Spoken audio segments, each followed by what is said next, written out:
बिस्मिल्लाहिर्रहमानिर्रहीम। अस्सलामुअलैकुम। Welcome back to special खाने। आज मैं आपके लिए घर में रूह अफ़ज़ा बनाने की एक बहुत ही ख़ास रेसिपी लेकर आई हूँ। गर्मियों के दिन शुरू हो रहे हैं और रमज़ान शरीफ की भी आमद है, तो मैंने सोचा कि आज मैं आपके साथ ये रेसिपी को शेयर करूं ताकि आप इसको रमज़ान शरीफ के लिए पहले से ही बनाकर रख लें। तो चलिए आइए जल्दी से शुरू करते हैं। अगर आपको मेरी वीडियोस पसंद आ रही हैं तो सब्सक्राइब करें मेरे चैनल को और साथ में जो बेल आइकॉन है उसको प्रेस करें ताकि मेरी आने वाली न्यू वीडियोस की नोटिफिकेशन जल्दी से आप तक पहुंचे। यहाँ पर हमने ले लेना है कुकिंग पॉट। सबसे पहले इसके अंदर हमने डालना है 2 कप वाटर। मेजर करके डाल लीजिएगा। फ्लेम को हमने कर लेना है ऑन। मैंने फ्लेम को मीडियम पर ऑन किया है। पानी को बॉईल आ गया। अब हमने इसके अंदर ऐड कर देनी है 4 कप शुगर।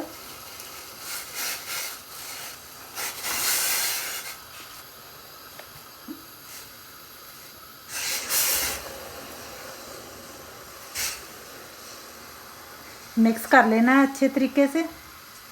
अब हमने शुगर और वाटर के साथ शीरे को तैयार करना है रूह अफ़ज़ा के लिए। आपने भी ऐसे ही करना है कि शुगर को और पानी को कच्चे ही नहीं डाल देना। पानी को फर्स्ट उबाल आने के बाद आप शुगर को ऐड कीजिएगा। इस तरह रूह अफ़ज़ा का शरबत बहुत अच्छा बन के तैयार होता है। शुगर को पानी के अंदर डिज़ोल्व होने तक हमने इसको हिलाते जाना है ऐसे, ताकि अच्छे से जो शुगर है वो पानी के अंदर डिज़ोल्व हो जाए। जब शुगर पानी के अंदर डिज़ोल्व हो जाएगी फिर हमने इसको पकने देना है। अब शुगर सिरप को पकते हुए 7 मिनट हो गए हैं। फ्लेम हमारा मीडियम पर ही है। अब यहाँ पर मैंने केटल के अंदर पानी को बॉईल कर लिया है। चाशनी जो है हमारी पक रही है तकरीबन 7 मिनट से। अब हमने ये जो बॉइलिंग वाटर है 1 कप, इसमें थोड़ा थोड़ा करके डाल देना है। तकरीबन 3 दफ़ा करके हमने डालना है, ताकि जो चाशनी का टेम्परेचर है इसको डालते ही आप नोट करेंगे कि वह थोड़ा सा पकना जो है वो कम हो जाएगा। 1 मिनट तक हम फिर पकाएंगे इसको और थोड़ा सा पानी इस कप में से हम फिर डाल देंगे। याद रखिएगा कि पानी जो हमने है वो बॉइलिंग हॉट वाटर लेना है, कोल्ड नहीं लेना, कच्चा पानी बिल्कुल नहीं लेना। अब फिर हमने इसको 1 मिनट के लिए पकाया। फिर दोबारा बबल उठने शुरू हो गए हैं। फिर हमने ये जो रिमेनिंग वाटर है इसको भी ऐड कर देना है। अब हम फिर से इसको पकने देंगे। देखें, आप देख रहे होंगे कि टेम्परेचर अब थोड़ा सा कम हुआ है और फिर ये दोबारा जो है वो पकना शुरू होगा।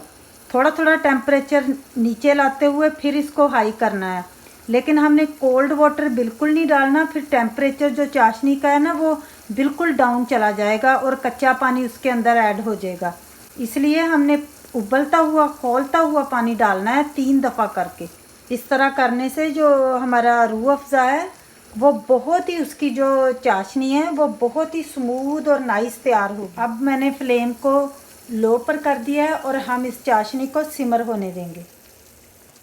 उतनी देर ये चाशनी हमारी पक रही है तो मैं आपको कुछ दूसरी चीज़ें दिखा दूंगी जिनको डालने से रूह अफ़ज़ा एग्जैक्टली बिल्कुल उसी तरह का तैयार होता है जिस तरह का हम बाज़ार से लेकर आते हैं। उनमें है यहाँ पर मेरे पास टाटरी है, सिट्रिक एसिड, ये रूह अफ़ज़ा में ज़रूर डलता है, इसको आपने ज़रूर डालना है। यहाँ पर मेरे पास रूह अफ़ज़ा का एसेंस है, केवरा एसेंस है मेरे पास, रोज़ वाटर और लिक्विड ग्लूकोज है। रेड फूड कलर हमें चाहिए। मेरे पास जो है ये रूह अफ़ज़ा का कलर है। रूह अफ़ज़ा का कलर जो होता है वो रास्पबेरी कलर होता है। अगर आपको ये कलर ना मिले रूह अफ़ज़ा वाला तो आप फिर नॉर्मल जो है ना वो फूड कलर रेड वाला ले सकते हैं। अब यहाँ पर जब हमने 1 कप बॉइलिंग वाटर को थोड़ा थोड़ा करके ऐड किया था, उसको डालने के बाद पकते हुए तकरीबन 5 से 6 मिनट हो गए हैं। अब इस पॉइंट पर हमने ऐड कर देना है टाटरी 1/4 टीस्पून। ज़्यादा नहीं डालनी, नहीं तो फिर जो रूह अफ़ज़ा का फ्लेवर है वो खट्टा हो जाता है। और साथ ही हमने डाल देना है लिक्विड जो ग्लूकोज है हमारे पास, इसको।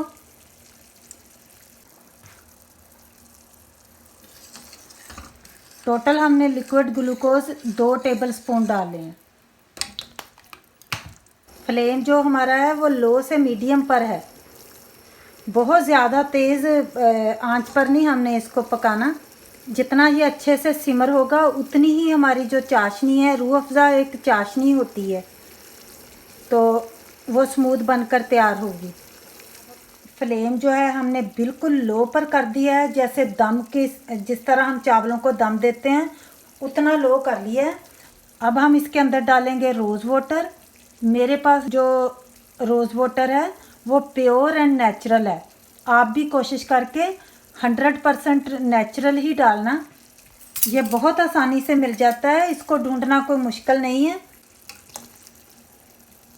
रोज़ वाटर के भी हमने 2 टेबलस्पून डालने हैं।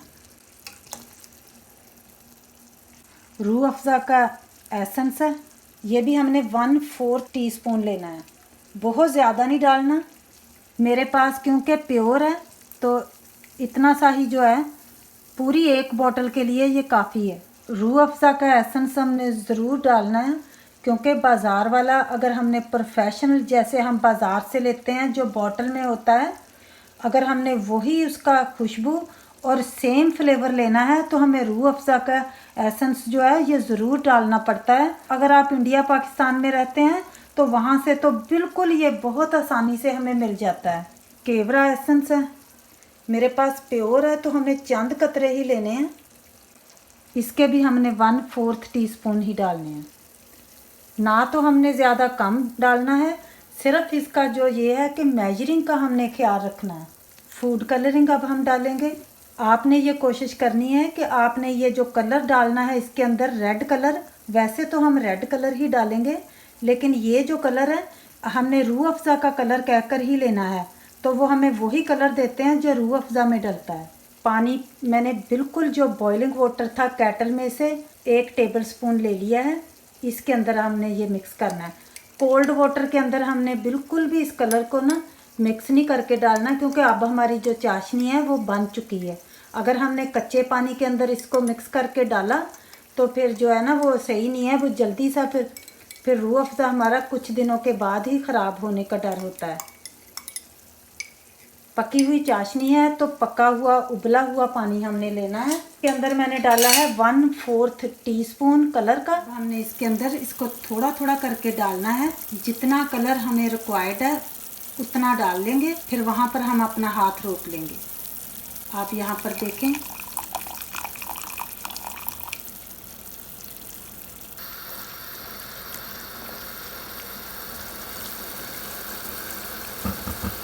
थोड़ा सा मैं इसके अंदर और ऐड करूँगी। यहाँ पर आप देखें कितना अच्छा सा अब हमारा जो है रूह अफ़ज़ा बन के तैयार हो रहा है। थोड़ा सा भी ये और पक जाए, क्योंकि अब हमने इसके अंदर कलर डाला है, ज़्यादा नहीं अब हमने इसको पकाना। कलर डालने के बाद अगर हम ज़्यादा पका लेंगे तो फिर ये करवाहट की तरफ इसका टेस्ट जो है वो चला जाता है। छोटे छोटे टिप्स होते हैं, उनको फॉलो करने से हमारी जो चीज़ है वो कभी भी जो है वो ख़राब नहीं होती। चाशनी है रूह अफ़ज़ा की, ये गाढ़ी भी हो गई है। स्पून को हिलाने से ही पता चल रहा है कि हल्का सा जो स्पून है वो हैवी सा घूम रहा है।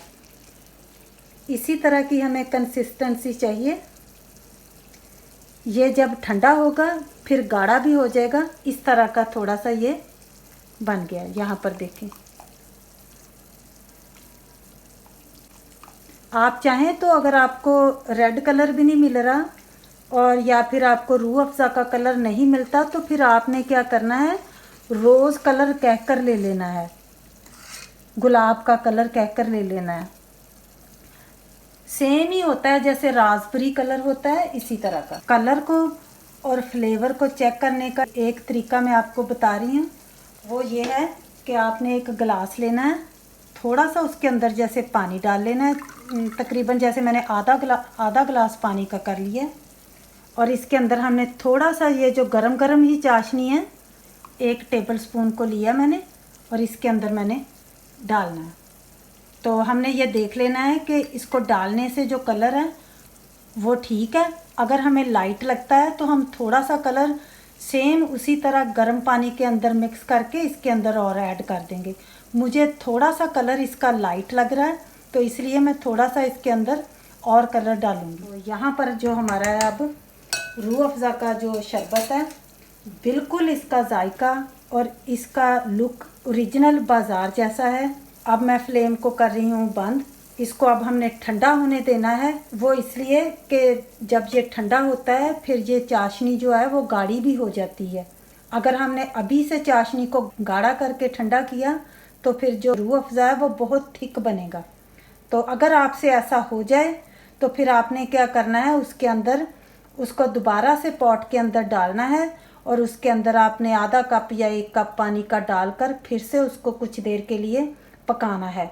लेकिन जब आप पानी डालेंगे तो आपने बिल्कुल उबलता हुआ पानी ही ऐड करना है, बिल्कुल भी कच्चा पानी इसके अंदर दोबारा से नहीं डालना। रूह अफ़ज़ा को इस तरह चेक करके भी हम देख लेंगे। इस तरह अगर एक तार सी ऐसे नज़र आ रही है हमें, हमारी थंब और उंगली जो है वो स्टिकी सी लग रही है, तो इसका मतलब है रूह अफ़ज़ा जो है हमारा वो तैयार है। अब रूह अफ़ज़ा जो है हमारा वो ठंडा हो गया। इस तरह हमने एक बॉटल ले लेनी है, क्लीन बॉटल हो, ड्राई बॉटल हो, तो उसके अंदर अब हमने इसको निकाल लेना।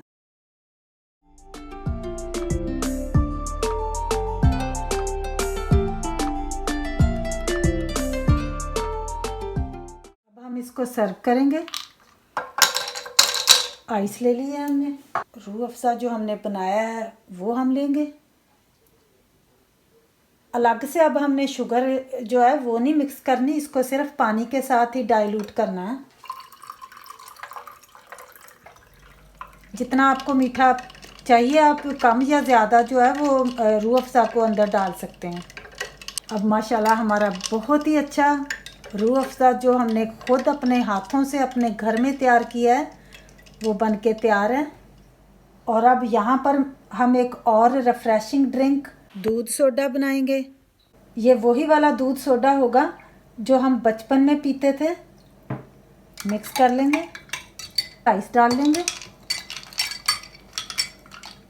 और यहाँ पर मेरे पास है स्प्राइट। आप चाहें तो 7 अप ले लें, लेकिन इस वक्त मेरे पास 7 अप नहीं था तो मैं स्प्राइट के साथ इस दूध सोडे को बनाऊंगी।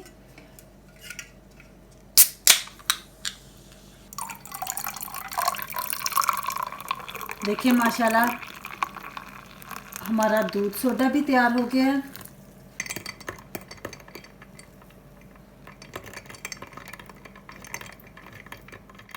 वैसे तो रूह अफ़ज़ा जो है वो बहुत आसानी से हमें बाज़ार से मिल जाता है, लेकिन आज मैंने आपको इसको घर में बनाने का तरीका भी बताया है।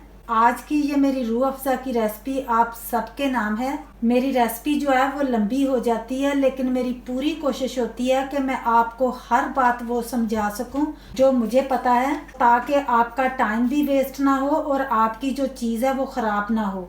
मुझे उम्मीद है कि आज की ये मेरी रेसिपी आपको पसंद आएगी और आपके लिए बहुत यूज़फुल भी होगी। दुआओं में याद रखिएगा, अपना और अपनों का रखिएगा ढेर सारा ख्याल। फिर मिलेंगे इंशाल्लाह ताला मेरी एक बहुत ही ख़ास रेसिपी के साथ। तब तक के लिए मुझे दीजिएगा इजाज़त। अल्लाह हाफिज़।